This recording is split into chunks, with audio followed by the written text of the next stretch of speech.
Welcome back, everyone, to another training week. Here we go again. Last week, Saturday, we had our first competition of the season, the early bird.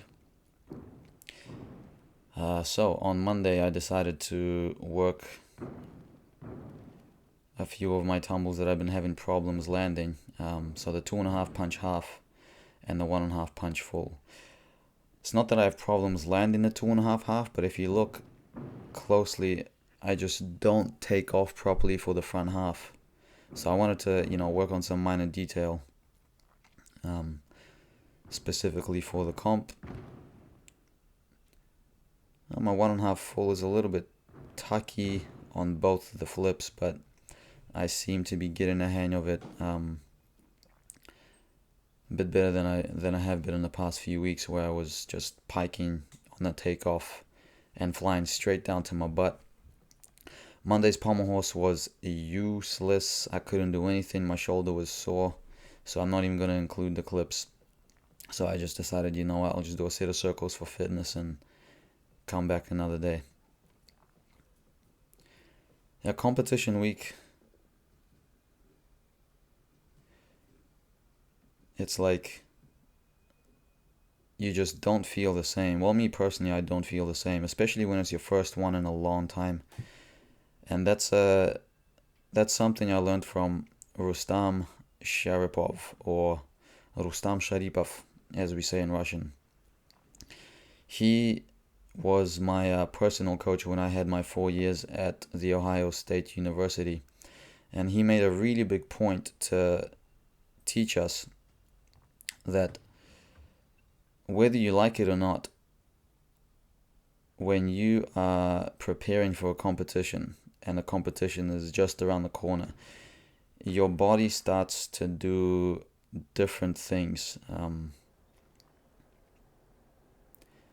Almost like it's conserving energy. And that mechanism, it's not conscious, it's subconscious. And over the years, I've been able to understand it and feel it more and more in myself. How do we know it's subconscious? Well, because, for example, when I'm doing skills like releases on high bar, or anything that requires either a lot of energy or that I generally find a bit scary, something is telling me inside, and it usually begins like a week or two before the competition, telling me like, don't do it. And it's not obviously just words in my head. When you're on the apparatus, before you take your turns, there's this it's almost like a fear, but not quite. Mentally you're not scared and you know you can do it, but your body just doesn't give it to you. And that's how you know it's subconscious, because consciously you know what you have to do, you might want to do it, but it's just not happening. So that process, it's a mystery.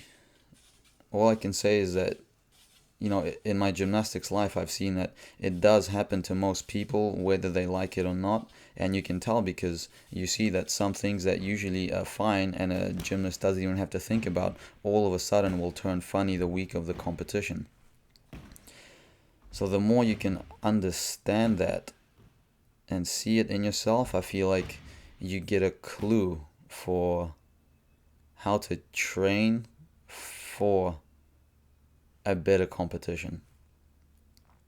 Let's be honest, in some cases, especially in big competitions, you can't really prepare for the experience.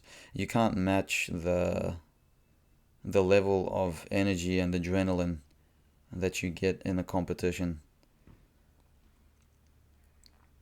There's a video where a swimmer, an Olympic champion swimmer, I think, is talking to Kohei, and they discuss, they discuss how they compete, and the swimmer's like, I use all the adrenaline from the competition and I can produce way more than I can in regular training.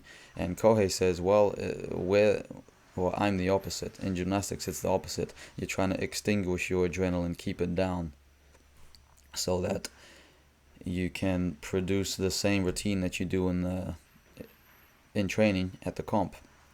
And that's what happened to me on high bar. I won't spoil it. Well, you know what? You're gonna see it anyway. But I missed the first release because I just had way too much juice in the giants.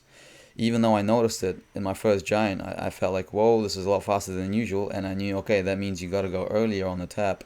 It still wasn't early enough, so I ended up missing the bar. Um,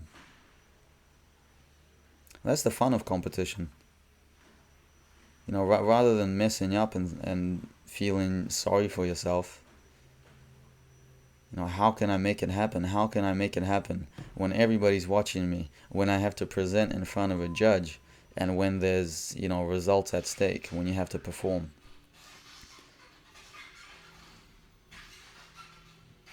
The more you understand how you are, how you respond to pressure, the more you can you can never have 100% control. I don't think. We see the greatest gymnasts on the planet falling. So nobody can control 100%, but you can estimate. It's like you can have a guess, and that guess is enough to make the routine happen. So I'll leave it alone there. I did put together this high bar routine the week of comp, so that was good. Piking the Kachev, but the Kachev in the competition I was really happy with. So you'll see that in a bit. I'll call it here, and I'll see you. I'll see you when the comp starts.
and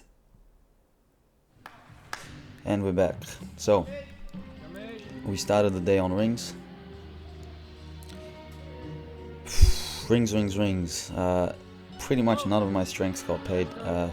The invert was too high. I'm glad I did it, but yeah, gearing towards Oceania, I'm gonna have to do a cleaner routine. So that's, shoulders above the rings there, not gonna get counted. And then the Honma across, same thing, shoulders started above the rings. So I know if I do the Honma across by itself from the beginning, I'll probably be able to do it okay, but I'm thinking maybe just to do a kip to cross, minimize the deductions. Kip cross is only 0.1 less than Honma cross, and I'll have more juice for the dismount. Rest of the routine was pretty good. I remember feeling like, oh my god, I'm not going to land this double, and I ended up taking the hop back. So all in all, pretty happy with that.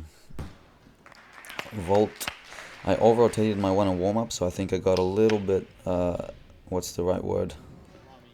Not overconfident, but yeah. Well, still put it on my feet.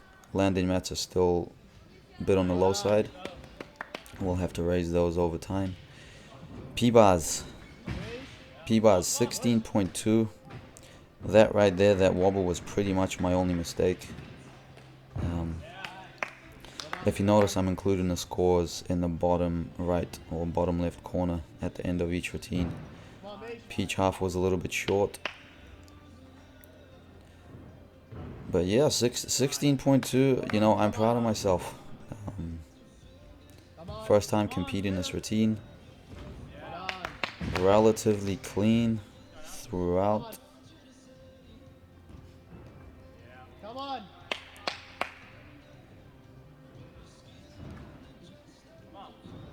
Bit of a bent arms there on that catch, and I'm supposed to do the reverse turn directly from the swing, but I was pretty nervous, and I was holding so tight that I just kind of clinched up in that handstand. If you look at that last handstand again before the reverse turn, you'll notice I was going for it, and then I just stopped and did the reverse turn from a standstill. High bar, too much juice. This first giant, I was like, whoa, that's a lot faster than usual. And even though I felt it, I knew to go earlier, but I didn't go early enough. Nevertheless, the rest of the routine went pretty good. So like I said, the straight catch of boom, knees were better. I like the shape. A little bit dished, but definitely not piked. Coleman, first Coleman in the competition of my life. Put it on the bar.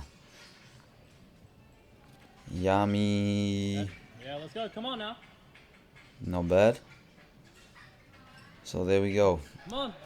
5 releases total. So because I missed the pagan, that's 1 point for the fall and then 0.6 for no pagan. However, I will count a extra giant, so in total that's 1.5. 1.5 that I could have got back if I had caught that pagan, well, nicely, right? Because if you catch and you catch a bit close or whatever, you still get the deductions for catching close, etc. So all around at the start I put 78.7. So if I got the pagan, that puts me at a what does that give us? 1.5. So 79, 80.2. And 80.2, that's I've never gone that high. I've been in the 78s before. Beautiful. I lucked out hard on that 1.5 full. Those who've been watching, they've seen me landing on my butt over and over again on that 1.5 punch full, and I pretty much just fell into a stick because I still did that whippy takeoff. Everything shot down. But competition adrenaline's there. You have a little extra juice, and it's enough to save it. We forgot to connect the heels there, boys. We forgot to connect the heels. So here's another, probably 0.5 that I could have saved. This mistake happens a lot. I rush after the handspring and I pull out of the double, only 1.5. So that's 0.3 for no D dismount, and then 8.3 plus 1 for this big step out. 13-5 score though, so you know, potentially could be close to 14s. And pommel horse, yep, easy peasy. Nothing hard here, nice and clean. Managed to get the dismount up pretty well.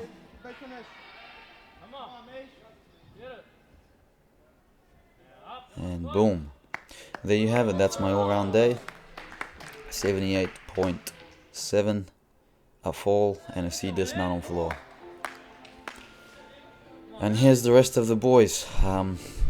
Managed to film a lot of the seniors. The level 9 boys, they were on a different rotation, so we couldn't really, you know, we can't be at 2 places at once, so sorry to the level 9 boys, I wasn't able to, you know, coach you properly because I was selfishly competing myself. But yeah, Ben Stein, oh, they killed him on that planche. So Ben got no skill there because it was obvious to the judges he was trying to planche, and because he was doing a short routine of 6 skills, that no planche meant that he got 5 skills. So his he got like a 6 or something because the routine was so short. But the Maltese, you know, I'm really proud of Ben on that Maltese. We've been training it here and there. We haven't done it in a long time because he's been having shoulder pains, and he decided to throw it, and you know, it was a good Maltese. Will Fu Allen, first giant in competition right here. Even from a handstand that was shaky, he got it up. Bit of a wobble there, but you know, that's the first giant he competed with the E dismount. Will Fu Allen, really big steps on rings. That right there is the highlight of the competition. Sam Dick, handspring double front, over rotated. You know, we still need to raise those mats like I said before, but that a boy Sam, we're gonna be half an yard of that bad boy soon. Will on pommel horse, super clean pommel horse routine. Like I said, I'm proud to be a coach with a guy that swings like this, and I know he can swing better. We're a bit nervous here, making sure we don't fall, and we need that real dismount. We need the real dismount because this right here is a B. So that strength, he would have got destroyed there. I estimate almost a point they would have got him just on the dismount alone. So Will would be sitting in the high 12s. Sam. So Sam's been able to do a lot of these skills for a long time, but when it comes to competition, you know, you got a lot of grip to worry about. It's really hard to get the grip done. You're stressing out because you don't have enough time. You're stressing out because, you know, is it my turn? Is the judge going to raise their hand? And you're kind of rushing through the grip. So Sam usually ends up taking out some of the skills. The Honma hasn't gone too well for him in the past. But finally, Sam put together all the skills, including the Healy with the D-dismount. So, you know, well done, Sam. Sam's been having shoulder problems, so we didn't do rings, but good routine, big boy routine, big skills, and he got through. Daniel Miller. So this isn't, of course, the most exciting routine to be shown here, but the reason I showed it is because Daniel Miller is a out in the air, out there kind of guy, and he's so out in the air that he forgot that he was wearing his bloody t-shirt. So he forgot to take off his t-shirt before presenting to the judges. Now it's no big deal here because it's you know, it's the first competition of the season. It's at our home club. And I said